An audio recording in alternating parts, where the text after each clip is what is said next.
Hi, everyone, and welcome to Content with a View Media Marketing and AI.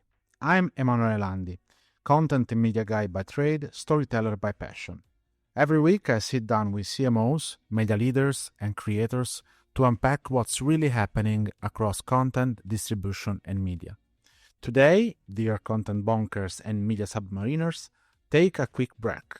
Whether you step outside or hide in the bathroom stall because you can't miss this one. I'm thrilled to welcome Evan Shapiro, Emmy winning executive, former network president, global speaker, and a self styled media cartographer, whose charts and analysis have become essential for navigating the chaos of the attention economy.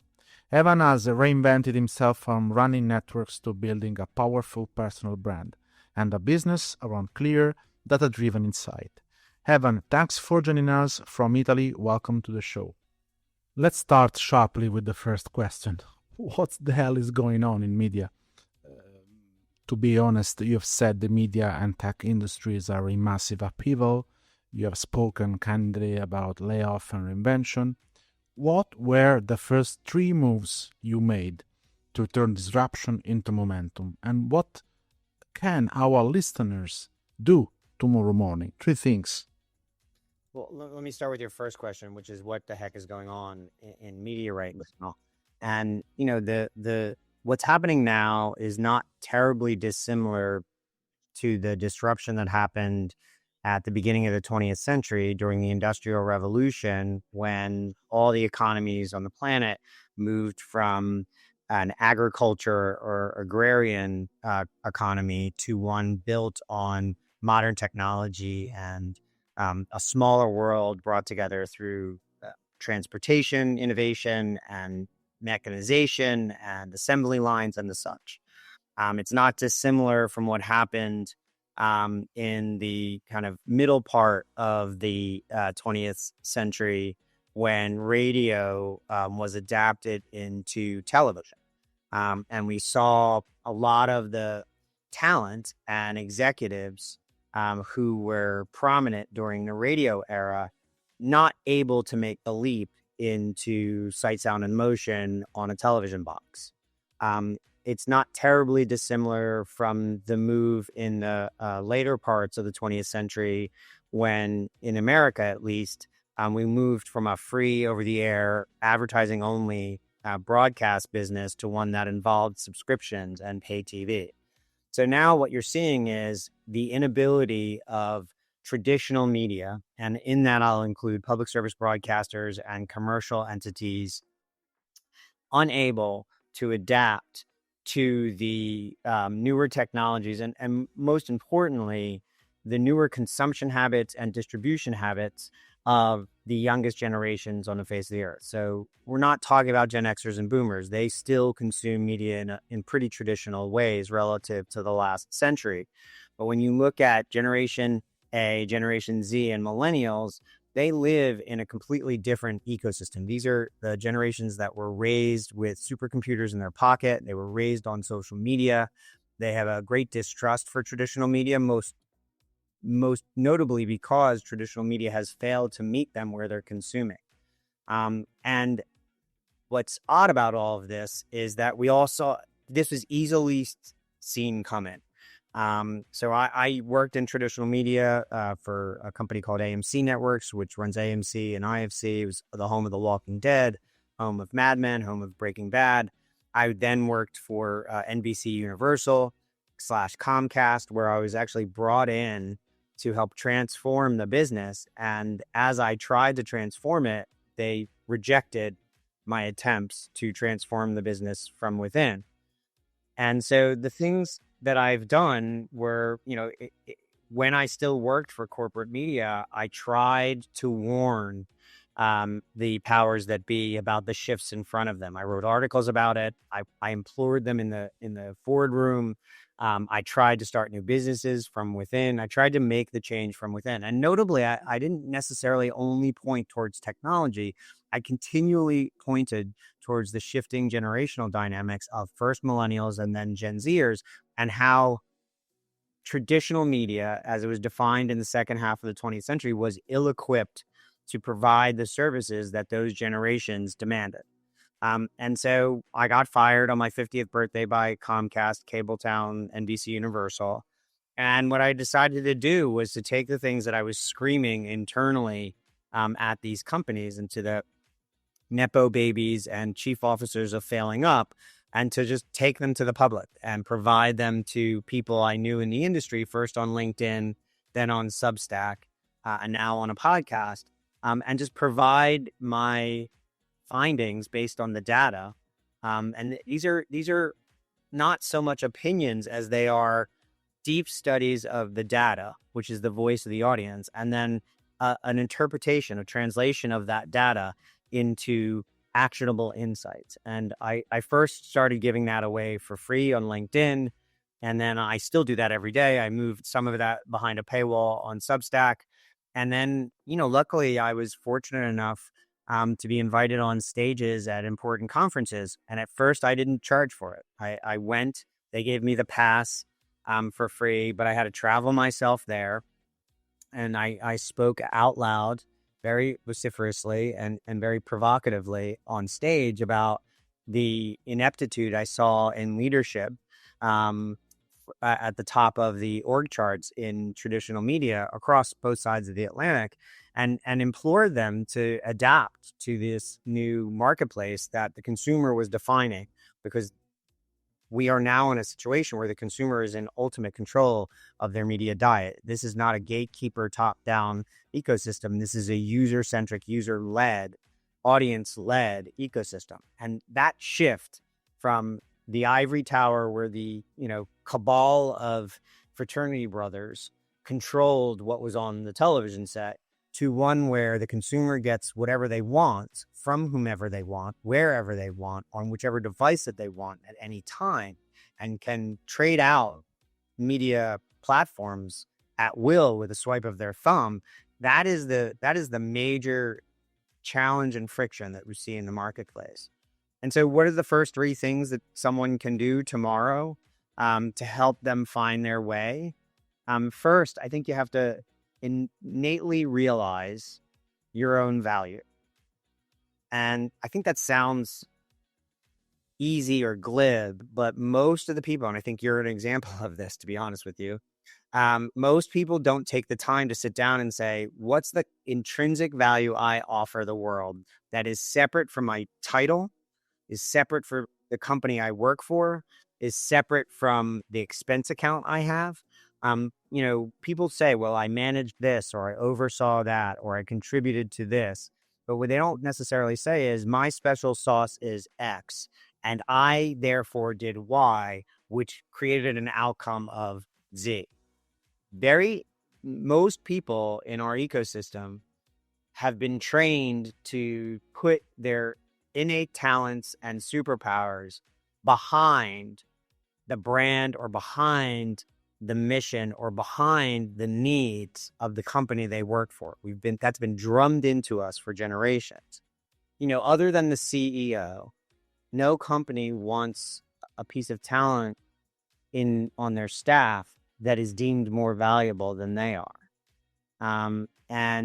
We've celebrated the superstar CEO over the last number of years, but those CEOs have been kind of the chief architects of, I am the most important person in this company, and there is no other important person in this company. There are exceptions, obviously, but they are the exceptions that prove the rule. We can look across, name someone else at Warner Brothers Discovery. You know what I mean? Name someone else at Paramount, frankly, other than Sherry Redstone or now David Ellison. They've gotten rid of most of the most recognizable talents. There was the Tom Frestons and the Judy McGraths and the Bob Pittmans in previous eras, and the Doug Herzogs and other people. Those people have all been drummed out of these businesses in favor of the superstar CEO, the visionary CEO. The problem is most of these CEOs have no vision. They are simply running activities to make themselves seem more important and to provide short-term gains or short-term fixes to get them to the next earnings. Do you think, Evan? Do you think, Evan, this is an interesting point? This is because lately all these companies are became a more CFO balance, CFO lead. I mean, it is something has been lost in vision because the financial turn it became mostly uh, important. Yeah, in most of these cases, and this is not all, there are exceptions, but they traditionally have proven the rule, not disproven it. We've moved from a moment in time in the middle of the last century towards maybe, let's say, the second half of the last century, where the visionary product or the visionary ideas at the center of a company, Microsoft, Apple, Disney, Warner Media, HBO, MTV. Remember MTV? You know, where those were the products that we celebrated, right?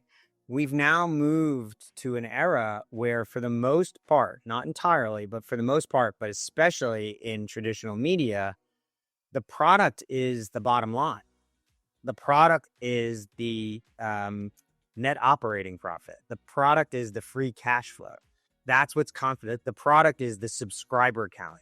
The product is the monthly average user count. It's not the actual product, the content, the community, the cultural impact that these companies used to have. I mean, MTV defined youth culture in the United States from the 1980s through the late 1990s. If you think about it, it was the prehistoric YouTube MTV, no? Yes, yeah, and it. I mean, it changed. I want my MTV became a rallying cry. They didn't say I want my bottom line. Teenagers across America went out and marched on the streets and said, "I want my MTV," to the point where Mark Knopfler wrote a song about it, right? And now, like, MTV doesn't exist anymore. I don't even know, is it even on the air? Maybe it is, maybe it isn't. But the point is, nobody talks about it. It's not relevant anymore. There was a time where, individual, HBO, it's not TV, it's HBO. Well, no one even knows the name of that channel anymore. And it's being traded for parts for the umpteenth time. And so in the move from celebrating the visionary inventor, whether it's Steve Jobs or Tom Freston or, any of these visionary executives that found Ted Turner. I mean, where is CNN? What happened to CNN? Now it's being kicked around as a pawn in a political conversation. We've gone from the visionary inventor of products to the superstar CEO whose only measurement of success is the quarterly earnings report.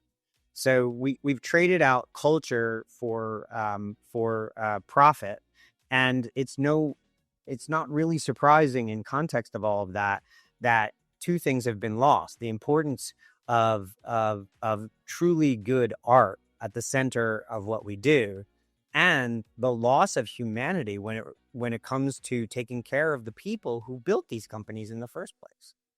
So, wrapping up a bit, find your voice, search for opportunity, whatever. You started finding your voice before the loss of your job. So, given this lack of vision, what is your current map? You are famous for your maps.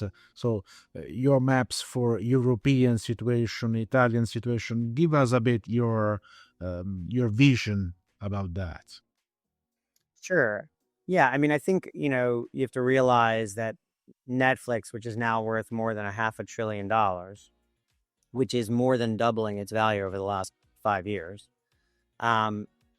compared to traditional media, the Disneys, the Comcasts, the Warners, the Paramounts, they've all either stayed flat or dramatically dropped their market value over that same time. So Netflix has doubled its value, and the rest of traditional media has either plateaued or has contracted.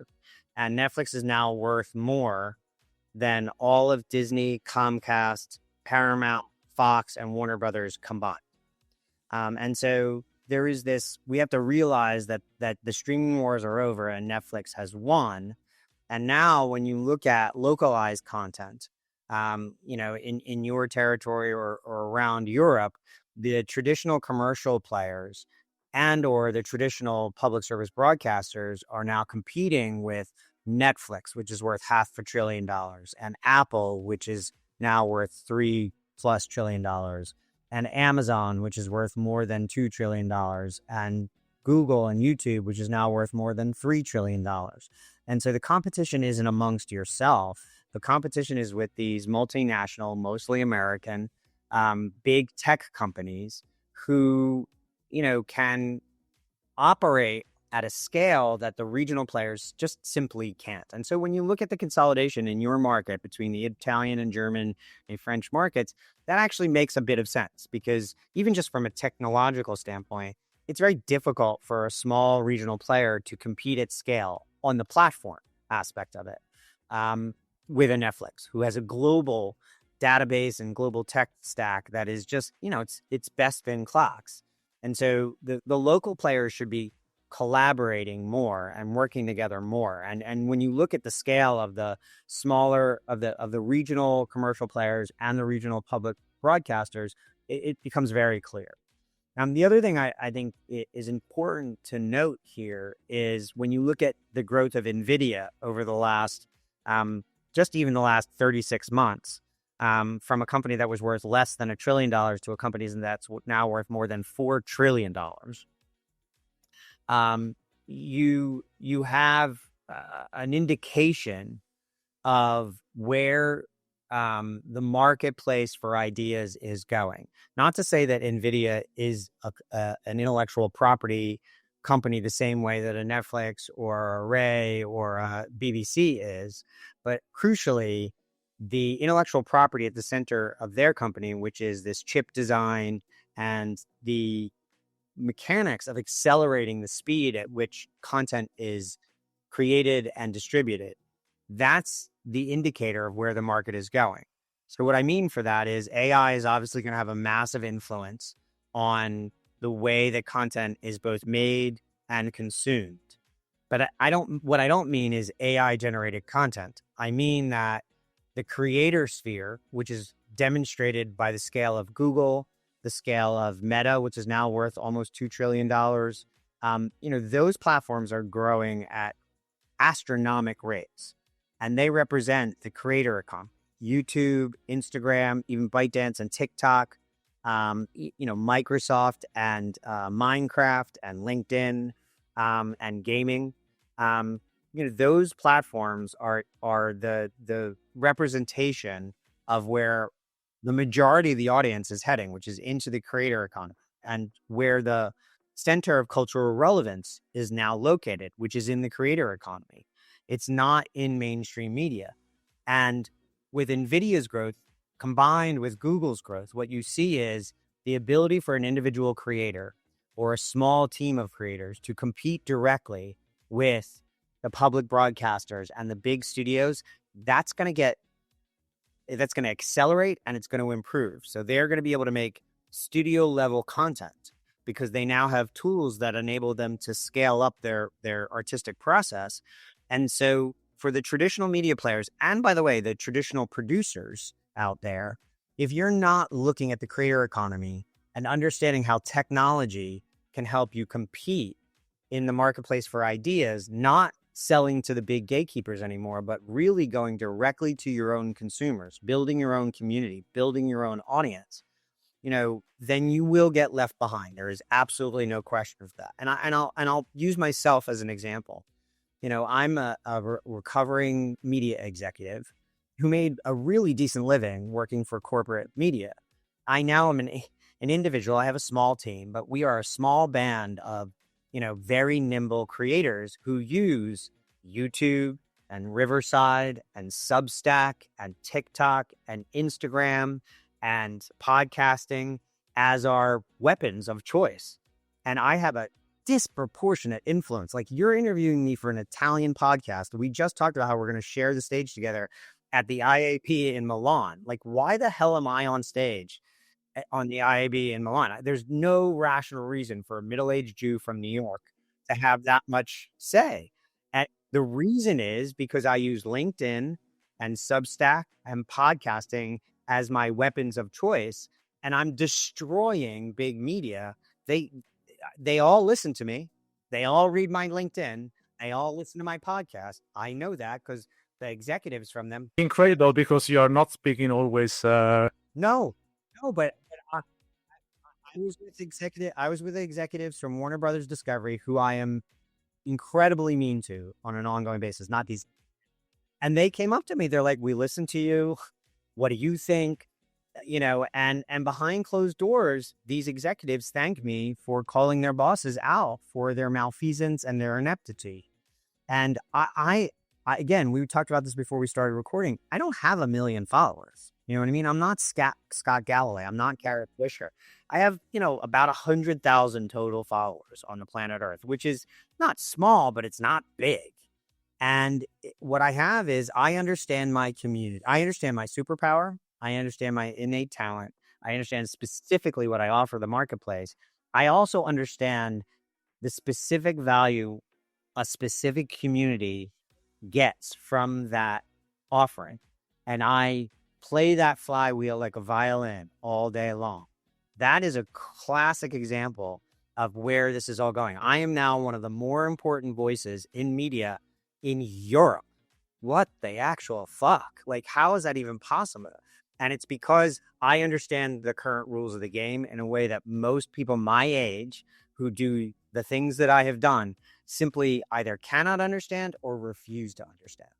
Maybe I think, if I can give my point, is that when you find your voice, and maybe you found your voice by testing, test and learn, I suppose, then you have the courage to step in with in your case, a polarized point of view and a style that is recognizable. And the more is recognizable, the more it works. You cannot conceive, you cannot be a bit of something, okay? And then content, sharp content that it works based on data. In your case, it's something that it's true. So who can deny it? Maybe. Yeah, and I think there's a couple. Right, you can't be a bit of something. I think that's a really good phrase, which is discover what your true voice is, discover who exactly you are, discover the talents that you actually offer, and then be 100% of that all the time. Don't hold back, because what we've learned is if you play it safe, you're still going to get fired at some point. Do you know what I mean? So you might as well be bold and speak truth to power, because who knows, they may actually listen to you, but at worst, you'll be able to look yourself in the mirror at the end of the day, and there is an audience for it.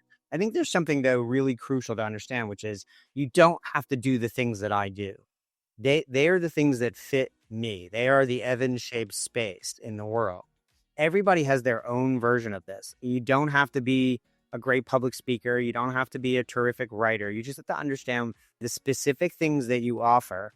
And you have to understand the community that you currently have, not the one that you might ultimately get, but the one you have today. Go to your LinkedIn feed, go to your Rolodex, and look at the list of people you know, and truly be honest with yourself. Do these people appreciate me, or do they hate me? Am I a good person, or am I an asshole? Yeah, I love this, that in the decalogue you made on your Substack. Fix your ass. The hustle stuff was amazing. I mean, check if you're hustle. As soon as I read them the first time, immediately I started the sweating. I said, "Oh my God, maybe I'm an asshole. Let me check." Well, to be honest with you, like when I first started doing this, I went through my Rolodex on LinkedIn, and I'm like, yeah, I wasn't very nice to that person. I probably can't reach out to them. Do you know what I mean? And so that realistic view of yourself is crucially important, because you don't, if someone's ghosting you, there's probably a good reason for it. Either they're an asshole. Maybe you're right. Yes. Right, exactly. The second part of that is just, even if you only know 100 people who really, really know and love you, those 100 people are crucially important to whatever the next step of your career is.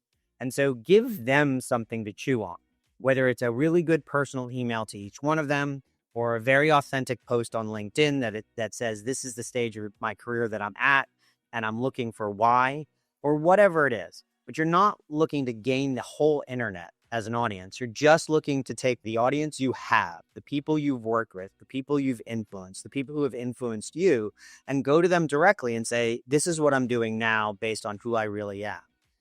Chances are, if you're not an asshole and you do have a good relationship with them, they will love that.